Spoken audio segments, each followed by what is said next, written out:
Iran তৈরি করেছে দুনিয়া কাঁপানো মিসাইল আমেরিকার জম খোর্রামশাহ-5। খোর্রামশাহ-5 এমন একটি মিসাইল, এটি প্রায় 12 থেকে 15,000 কিলোমিটার দূরের যে কোনো লক্ষ্যবস্তুতে আঘাত করতে সক্ষম। অর্থাৎ এই মিসাইল আমেরিকার ওয়াশিংটন পর্যন্ত আক্রমণ করতে পারবে। ধারণা করা হচ্ছে এটি একটি হাইপারসনিক প্রযুক্তির মিসাইল।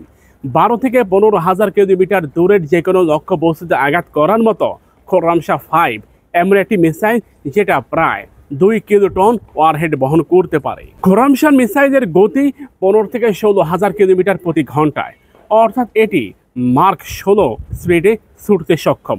সেই হিসাবে বলা যায় এটি একটি হাইপারসনিক প্রযুক্তি। যেহেতু খোর্রামশাহ-5 এটি হাইপারসনিক প্রযুক্তির মিসাইল, তাহলে এটিকে ঠেকানো অসম্ভব, কারণ এখনো পর্যন্ত এমন কোনো এয়ার ডিফেন্স সিস্টেম বের হয়নি যেটা হাইপারসনিক মিসাইলকে প্রতিহত করতে পারে। তবে হাইপারসনিক মিসাইলকে প্রতিহত করার জন্য হাইপারসনিক এয়ার ডিফেন্সের প্রয়োজন, যেটা চায়না তৈরি করেছে PL-15E air two air missile. এটি একটি হাইপারসনিক করার মতো সক্ষমতা তারা তৈরি করে নিয়েছে, যেটা তৈরি করেছে ইতিমধ্যে উত্তর কোরিয়া, রাশিয়া এবং চায়না। এই 4টি রাষ্ট্রই আমেরিকার ওয়াশিংটন পর্যন্ত আঘাত করার মতো মিসাইল তৈরি করেছে। দেখেন, 1983 সালের জরাজীর্ণ এক ইরান আজকে কোথায় দাঁড়িয়েছে। সম্প্রতি আমাদের একটি গণমাধ্যম দাবি করেছে ইরানের নৌবাহিনীর চাইতেও আমাদের নৌবাহিনী নাকি অনেক শক্তিশালী। এটি একটি সম্পূর্ণরূপে মিথ্যা বানোয়াট কথা, কারণ বিপুল পরিমাণ সাবমেরিন রয়েছে, আর এই সাবমেরিনগুলো থেকে প্রায় 2 থেকে 3,000 কিলোমিটার রেঞ্জের মিসাইল নিক্ষেপ করা সম্ভব।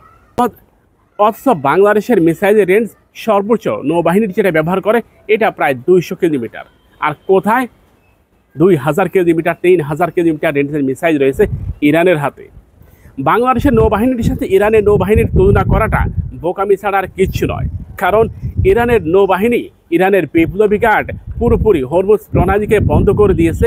যেখানে দুনিয়া কাঁপানোর শক্তি রয়েছে আমেরিকার, সে আমেরিকাকে আটকে দেওয়া যে নৌবাহিনী, সে নৌবাহিনীর সাথে আমাদের নৌবাহিনীর তুলনা করাটা একটা অতিরিক্ত বাড়াবাড়ি।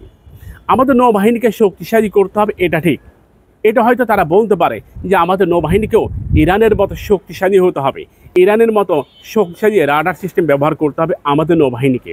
ইরানের নৌবাহিনী স্পিড বোটের মধ্যে মিসাইল বসিয়ে একটা মিসাইলবাহী স্পিড বোট তৈরি করে ফেলবে।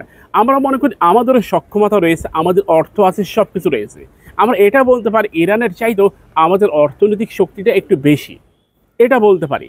কিন্তু আমাদের বেশি অর্থনৈতিক শক্তিটা ভারতে যায়। আপনি দেখেন, সাবেক একজন মন্ত্রী যার প্রায় 260খানা বাড়ি রয়েছে লন্ডনে, চিন্তা করে দেখুন, সাবেক ভূমিমন্ত্রীর নাম বলে দিলাম, 260খানা বাড়ি রয়েছে লন্ডনে, এবং যেটা তিনি নিজে খুব কৃতিত্বের সাথে বললেন যে ওনার 260খানা বাড়ি রয়েছে।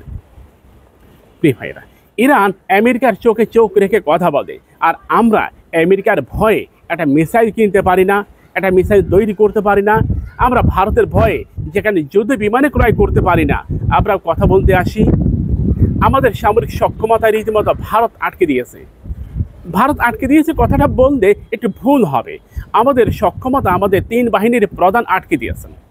আমাদের 3 বাহিনীর প্রধান নির্বাচিত করা হয় ভারত মনোনীতভাবে, অর্থাৎ তারা যাদেরকে বলবে আমরা তাদেরকেই মনোনীত করব। যদি আপনি প্রমাণ দেখতে চান তাহলে জেনারেল আজিজের কথা বলি। প্রিয় ভাইরা, অবশ্য ইরানকে দেখেন, শক্তি, সামর্থ্য, বুদ্ধিমত্তা, সাহস কোনো দিক দিয়ে কি কোনো কম আছে? মানে সর্বোচ্চ সামরিক কর্মকর্তাকে আমেরিকা শেষ করে দিয়েছে। প্রক্ষান্তরে ইরান আমেরিকার 16টা পয়েন্টে মিসাইল হামলা করেছে, দেখেন। আর অথচ আমাদের বিডিআর বিদ্রোহের নামে আমাদের কত 57 অফিসারকে ভারত নীল নকশার মাধ্যমে শেষ করে দিয়েছে। আমরা ভারতের বিরুদ্ধে একটা টু শব্দ করতে পারিনি। এ হচ্ছে ইরান ও বাংলাদেশের মধ্যে পার্থক্য। প্রিয় ভাইরা, মোসাদ ইরানে গুপ্ত হত্যা পরিচালনা করেছে, বিনিময়ে মোসাদের প্রায় 8 জনকে ফাঁসি দিয়েছে। কে? ইরানে দিয়েছে। অথচ ভারতের রয় আমাদের এখানে যারা চৌকুশ সেনা অফিসার কিংবা যারা বুদ্ধিমত্তা দেয় তাদের অনেককে ভারত গুপ্তভাবে শেষ করে দিয়েছে। আমরা কিছুই করতে পারিনি ভারতের বিরুদ্ধে।